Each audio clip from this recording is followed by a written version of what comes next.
Olá, aluno! Seja bem-vindo a mais uma aula aqui do nosso canal, Fundamentos Aulas Online.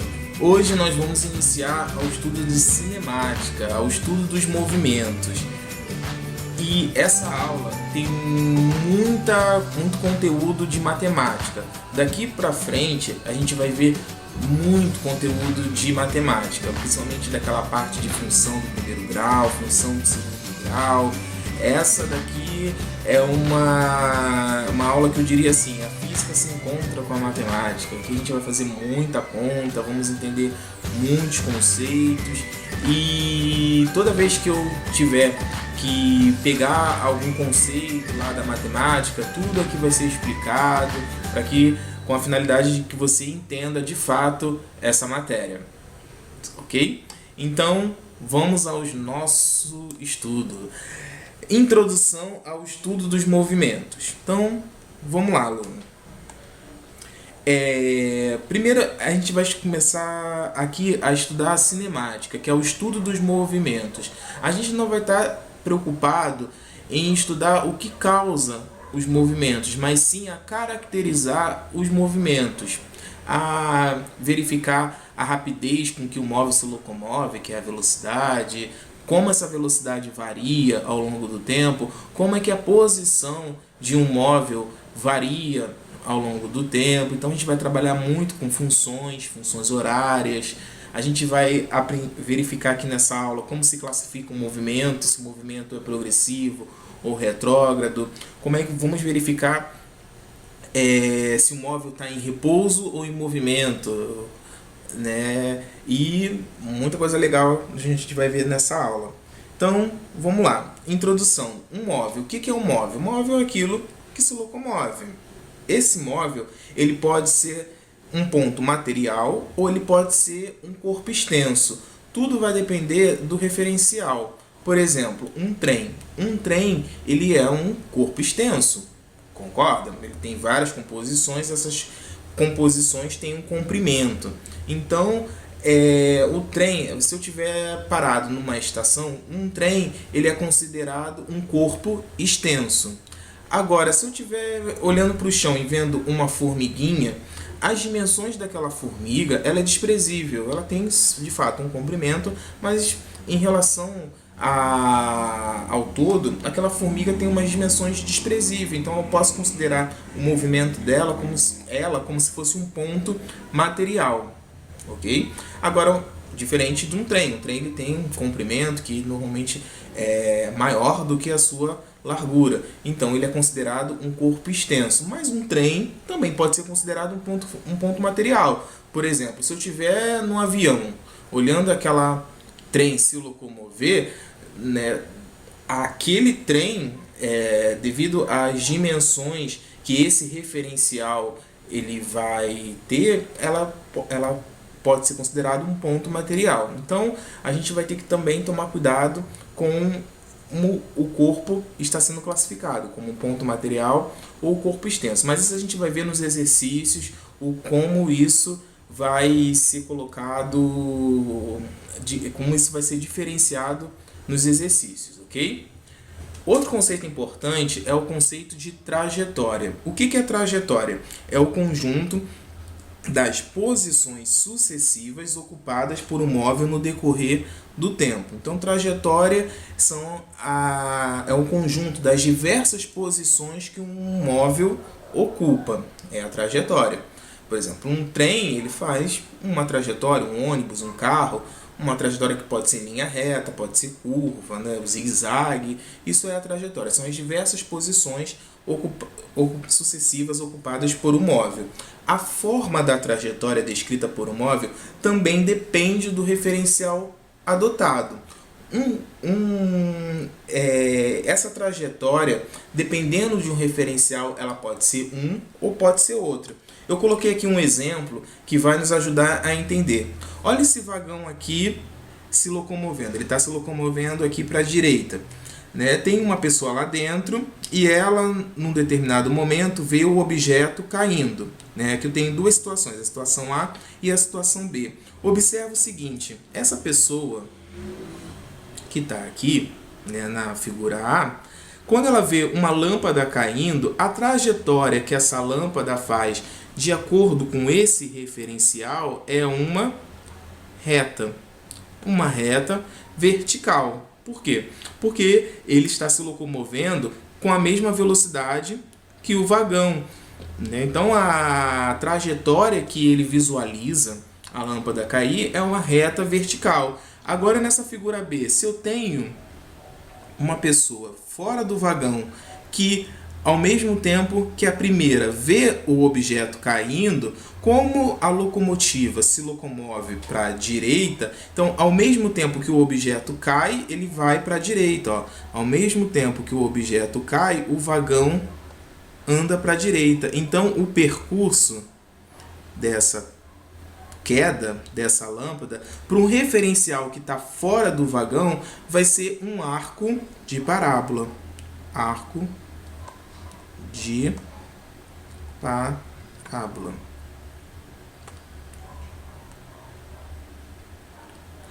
Parábola. Um arco de parábola. Então perceba, qual é a trajetória correta? É uma reta vertical ou um arco de parábola? A resposta correta para essa pergunta é: depende do referencial. Então a trajetória que um corpo faz depende do referencial adotado, certo? Então isso daqui é pegadinha em questões de concurso, em questões de prova.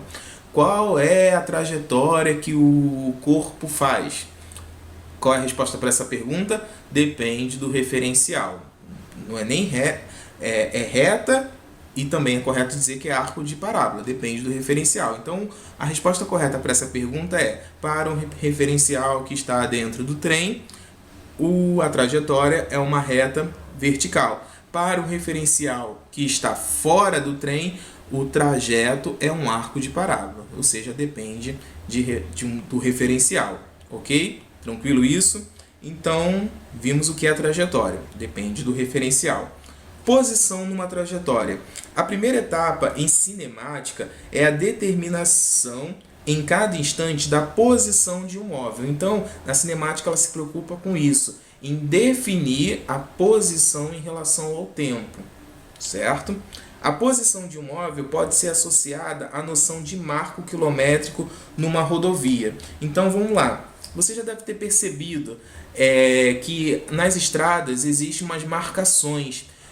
Você já deve ter visto num repórter a reportagem dizer assim: houve um acidente no quilômetro 30 da rodovia. Né? Por que a gente expressa quilômetro 30? É para você se situar dentro de uma trajetória. Então, se convencionou que um determinado marco, você tem ali um marco zero, e a partir do momento que você anda para direita, para a esquerda, né, naquela rodovia, você vai tendo marcos diferentes para você poder se localizar. Então, lá, por exemplo, esse ônibus aqui, ó, ele está passando no marco 90, certo? Já aqui, ó, você tem aqui, ó, diversos marcos que vão nos localizar dentro de uma trajetória. Então, aqui, ó, nessa figura A, a gente tem lá o marco zero, né? Se você anda para direita ou para a esquerda, você aumenta, né, ou diminui a sua posição. Para então a gente convencionar se você está à direita ou à esquerda, a gente utiliza a seguinte noção.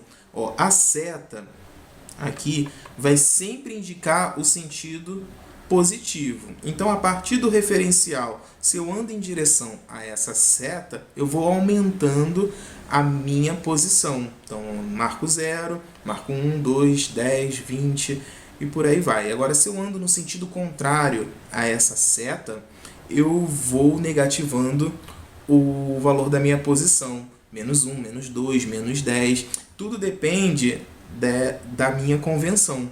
E aqui nesse exemplo eu convencionei o sentido positivo para cá, mas eu também poderia fazer o contrário, poderia convencionar o sentido positivo para esse outro lado, para o lado contrário. Daí aqui não seria menos 10, seria mais 10 e o outro seria menos 10. Então esse referencial você que escolhe, certo? Normalmente a gente coloca sentido positivo para direita, mas nada impede que seja o contrário. ok? Beleza. Isso vai ser muito importante na resolução de alguns exercícios e você mais à frente vai ver como isso funciona. Referencial. Um ponto material está em movimento em relação a um determinado referencial quando sua posição nesse referencial varia no decurso do tempo. Um ponto material está em repouso em relação a um determinado referencial quando a sua posição nesse referencial não varia no decurso do tempo. Então, o corpo ele pode estar parado ou em movimento. A noção de movimento e a noção de repouso depende do referencial adotado. Por exemplo, olha essa situação aqui nessa primeira ilustração. A gente tem um homem lendo aqui uma revista, né, um jornal, dentro do vagão. E a gente tem aqui a lâmpada aqui em cima. Pergunto a você, a lâmpada em relação ao referencial do homem sentado dentro do vagão, a lâmpada está em movimento ou está parado? Digamos que o vagão, né, se locomove aqui para a direita. Então, eu posso dizer que em relação ao homem lendo o jornal, a lâmpada está parada. Ele vai olhar ali para o teto e vai ver a lâmpada ali parada. Então, em relação a esse referencial, a lâmpada está parada. Agora, para um observador que está na estação, a lâmpada está em movimento ou está em repouso? Nesse caso, a lâmpada está em movimento. Então, a noção de movimento ou repouso depende do referencial. Então, quando eu lhe fizer a pergunta, tal objeto está em repouso ou movimento? A resposta é depende do referencial.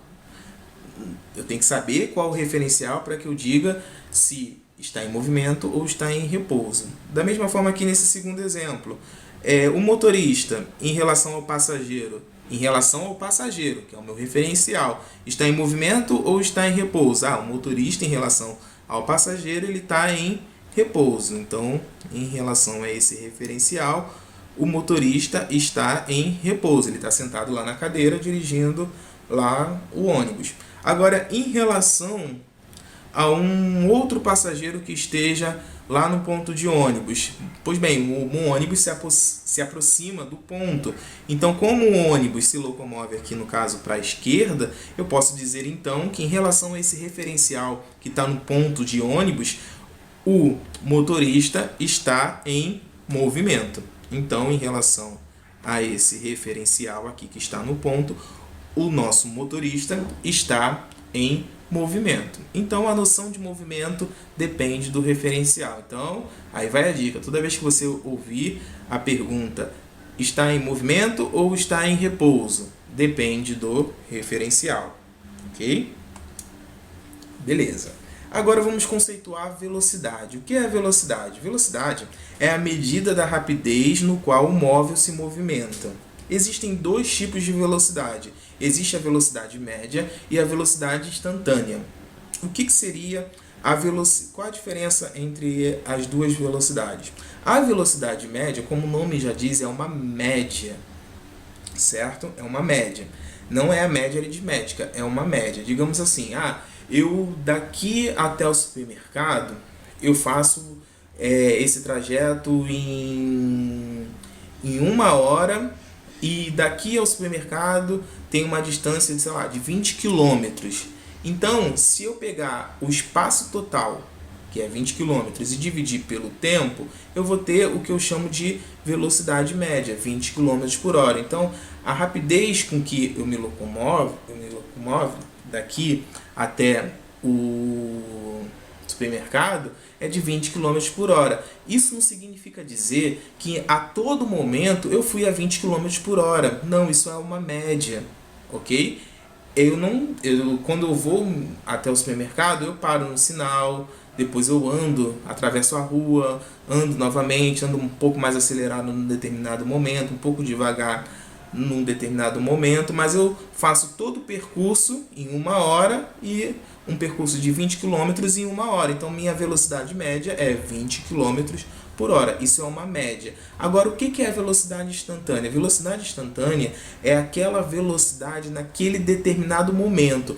Quando, por exemplo, eu estou dentro do meu carro, me locomovendo, e eu olho para o velocímetro, meu velocímetro marca 40, digamos assim, marca 40 km por hora. E 5 segundos depois ele marca 60. Então 40 km é a minha velocidade instantânea, é a velocidade naquele instante, ok? 5 segundos depois a velocidade já mudou, é 60 km por hora. Então aquela é a velocidade instantânea naquele momento. Então a velocidade instantânea depende do momento. Já a velocidade média não, é uma média, depende do tempo total do percurso e do espaço total do percurso. Então, matematicamente, a velocidade média é a variação do espaço dividido pela variação de tempo, ok? ΔS sobre ΔT. Eduardo, o que é esse delta? Delta é o símbolo que a gente utiliza para denotar variação. Delta, seja ela variação de espaço, variação de qualquer coisa que seja, é sempre final menos inicial. Pode ser negativo, pode ser positivo, ok? É sempre o final menos inicial, independente do sinal, tá? Se o espaço final for menos 20, né, de acordo com o meu marco lá, 0, eu parei na posição final menos 20 e iniciei na posição 20. O início é 20 e o final é menos 20. Então, eu vou fazer menos 20, menos 20.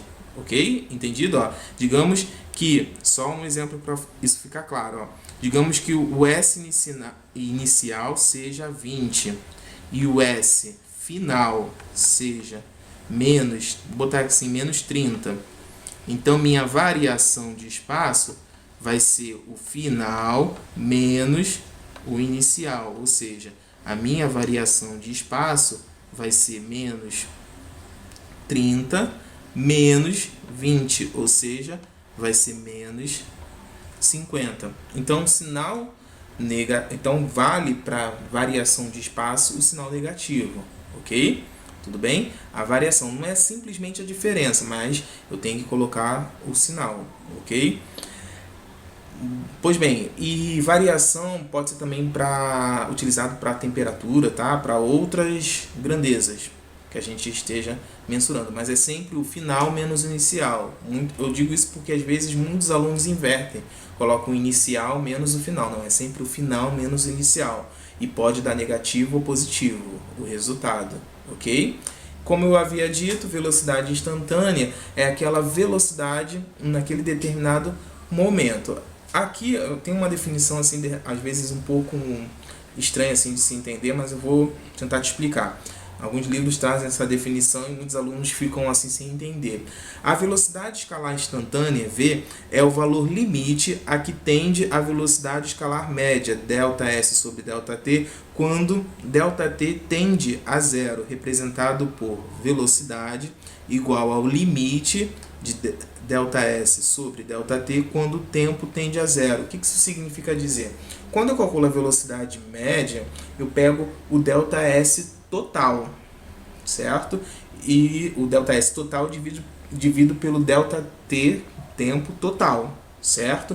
Mas a velocidade instantânea seria aquela velocidade quando eu pego um intervalo pequeno de tempo, ou seja, quando o intervalo de tempo tende a zero, certo? Ou seja, significa dizer que eu vou pegar o tempo naquele instante, certo? Ou seja, eu tendo a zero, eu faço com que esse intervalo aqui, ele tende a zero, ou seja, eu não vou pegar um intervalo muito grande, eu vou pegar um intervalo tendendo a uma distância pequena. Seria aquele momento em que eu olho para o velocímetro, ou seja, aquele momento em que eu olho tem uma variação de tempo muito pequena, ou seja, tendendo a zero. E aí quando eu olho, eu observo lá o ponteiro parado lá naquela quilometragem. Aquela é a velocidade instantânea. Seria essa definição que está expressa aí, ou seja, a velocidade instantânea, ou seja, a velocidade naquele exato momento. É isso que você precisa saber.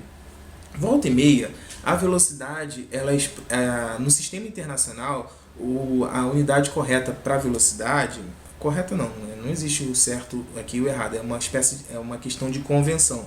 A unidade expressa para velocidade é o metros por segundo no sistema internacional. Mas volta e meia nos exercícios, trabalhamos com quilômetros por hora. Por exemplo, quando a gente olha lá o velocímetro, a gente percebe que no velocímetro a velocidade marcada ali está em quilômetros por hora. Volta e meia eu vou precisar converter de quilômetros por hora para metros por segundo. Então a gente utiliza o seguinte raciocínio. Para converter de metros por segundo para quilômetros por hora, eu multiplico por 3,6. E de quilômetros por hora para metros por segundo, eu divido por 3,6. Isso daqui vai ser muito utilizado e a gente sempre tem que atentar para as unidades de velocidade, para a gente fazer a conversão da maneira correta, ok? Dividir por 3,6 para passar de km por hora para metros por segundo e multiplicar por 3,6 para passar de metros por segundo para quilômetros por hora. Aceleração. Da mesma forma que velocidade, o que é aceleração? É a medida da variação da velocidade. Uma coisa é eu estar andando com velocidade constante. Quando eu mudo essa velocidade, eu estou aplicando uma aceleração ou uma desaceleração, correto? Por exemplo, quando eu estou parado e começo a me movimentar, a minha velocidade vai variando. Essa medida com que a velocidade varia é o que a gente chama de aceleração, certo? Então, a aceleração é a variação da velocidade. Da mesma forma que velocidade, existe a aceleração média e a aceleração instantânea. A aceleração média é a variação da velocidade pelo intervalo de tempo, final menos inicial, ok? E a aceleração instantânea é o mesmo conceito que a velocidade instantânea. A aceleração instantânea é a aceleração naquele exato momento, ou seja, quando a variação da velocidade, quando o tempo, a variação da velocidade por tempo, quando o tempo tende a zero, ou seja, naquele instante, naquele momento que eu olho lá para o aparelho que mede a aceleração, ok? Mais à frente isso vai ficar claro. Agora a gente vai classificar o movimento. O movimento ele pode ser progressivo ou retrógrado. Olha aqui nessa figura A. Nessa figura A, nós temos aqui uma moça, ela está caminhando no sentido positivo do espaço, certo? Ela tá no 2 indo para o 3. Então, eu digo que esse movimento é um movimento progressivo. Por quê? Porque ela está indo no sentido positivo, né? No sentido em que o espaço aumenta, ok? Já na figura B, ela está indo no sentido negativo dos espaços, ou seja, no sentido em que os valores de espaço diminuem, né? De 3 para 2. Então a gente diz que o movimento é retrógrado. E uma coisa importante, o fato de ser progressivo ou de ser retrógrado depende da convenção estabelecida. Se eu convencionei que o sentido positivo é para cá, é para a direita, e o móvel está indo para a direita, então minha velocidade vai ser positiva, o movimento então vai ser progressivo. Agora, se eu convencionei para a direita e eu estou indo para a esquerda, a velocidade negativa, o movimento retrógrado. Se eu alterar essa convenção, convencionar como sentido positivo para a esquerda, esse movimento que é progressivo passa a ser retrógrado. Então, progressivo e retrógrado depende do referencial, de como você convencionou para qual lado é o positivo ou o negativo. Tudo bem? Ok? Então, depende do referencial estabelecido. Função horária. Então, na cinemática, nós estaremos preocupados em descrever um movimento?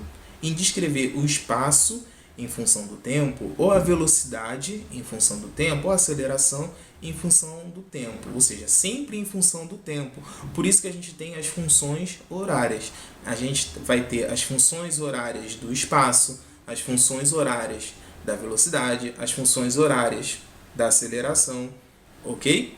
E essas funções é igual àquela que a gente viu lá na matemática. A gente vai estudar muito função do primeiro grau, muito função do segundo grau,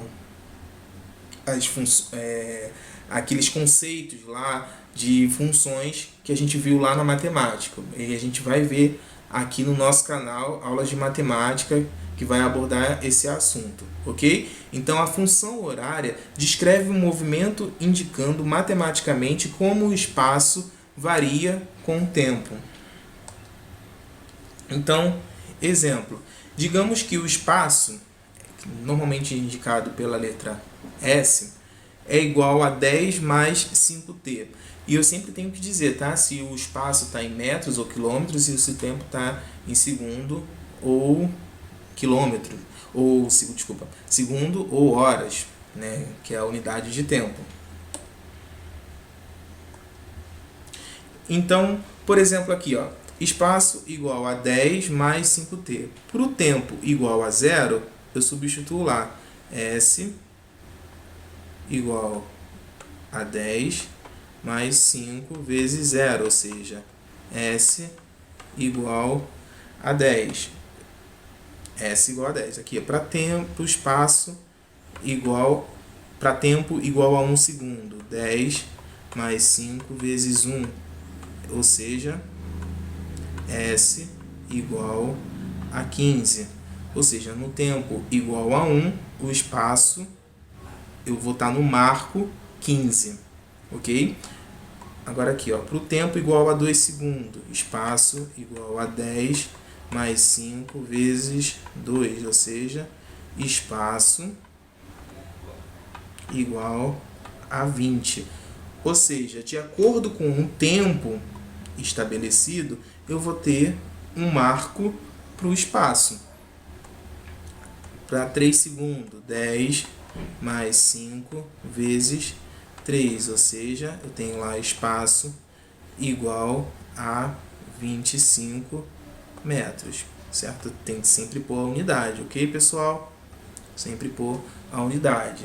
Sempre quando eu expressar o espaço, tem que colocar a unidade correspondente ao espaço. Tempo, unidade para tempo. Nunca coloque uma grandeza sem as unidades, ok? Então, é isso. Então, essa tabela aqui está descrevendo o meu movimento, ou seja, no tempo igual a 0, eu estava no marco 10.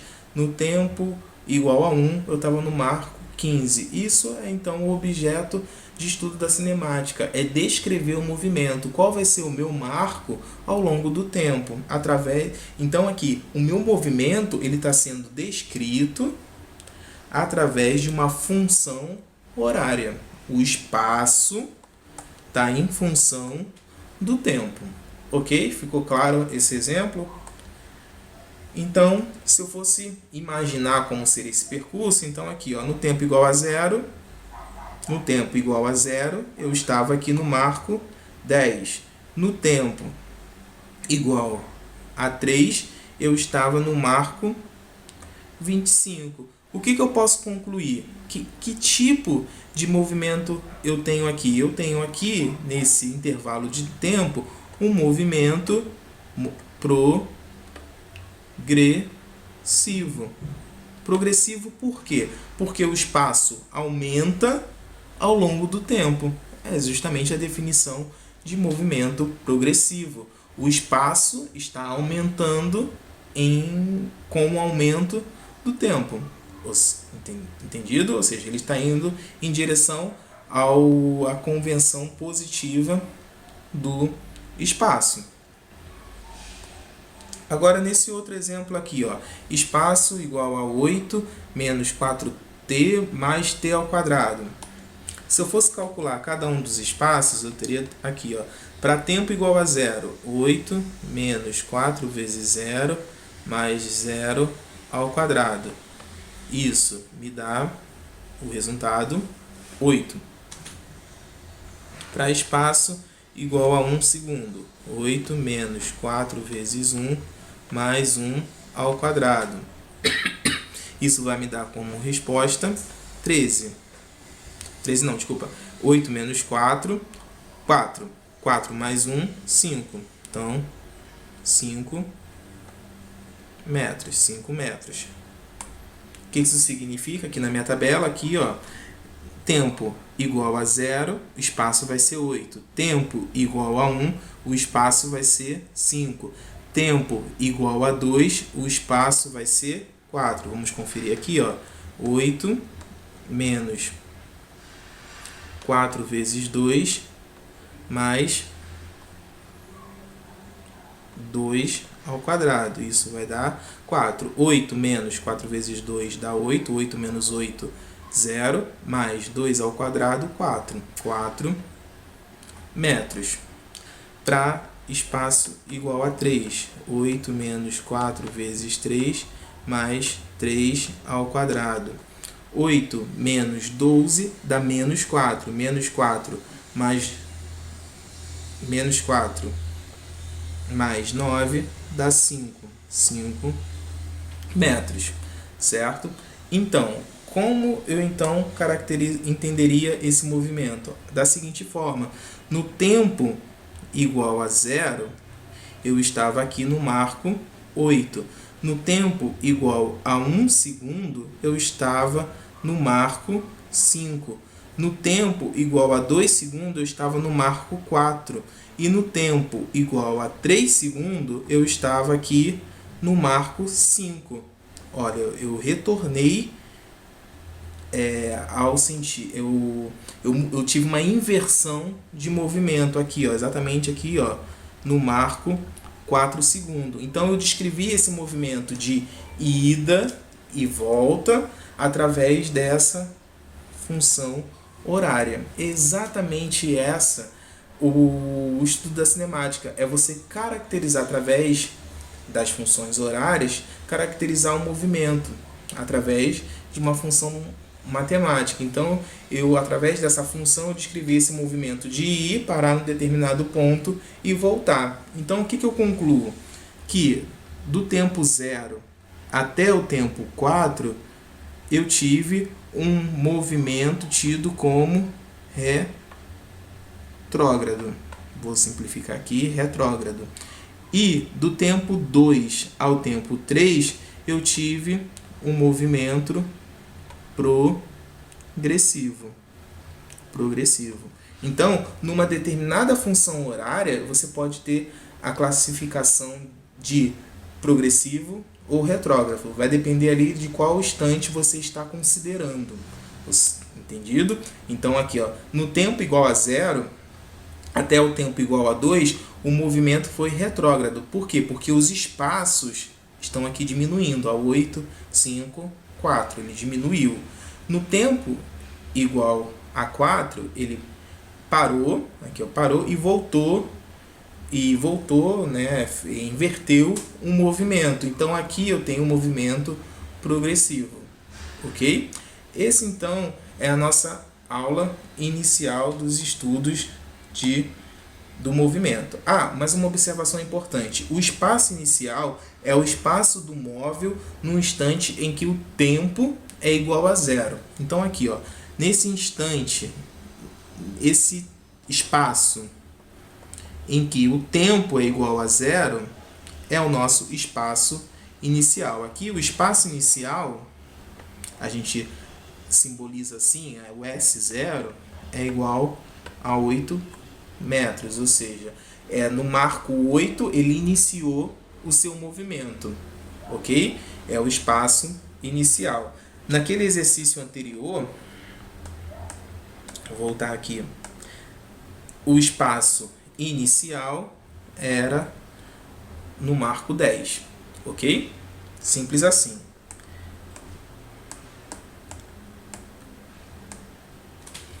Então é isso, pessoal. Essa é mais uma aula do nosso projeto aqui, Fundamentos Aulas Online.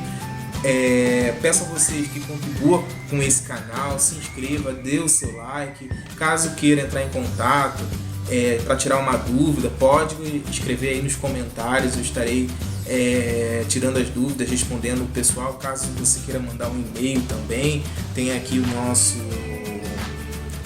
e-mail, né? E é isso aí, pessoal. Próxima aula nós vamos fazer trazer mais conceitos. Se não me engano, na próxima aula vamos entrar no movimento uniforme. Vamos também fazer alguns exercícios para fixando, ajudando a fixar aí a matéria. Vão ser disponibilizados aí no canal os slides e listas de exercícios para que vocês possam treinar e de fato aprender. Física, matemática e química são disciplinas que você só entende de fato praticando exercício. Tem que fazer bastante exercício para que esses conceitos fiquem claros, ok? Então é isso aí, pessoal. Bons estudos e até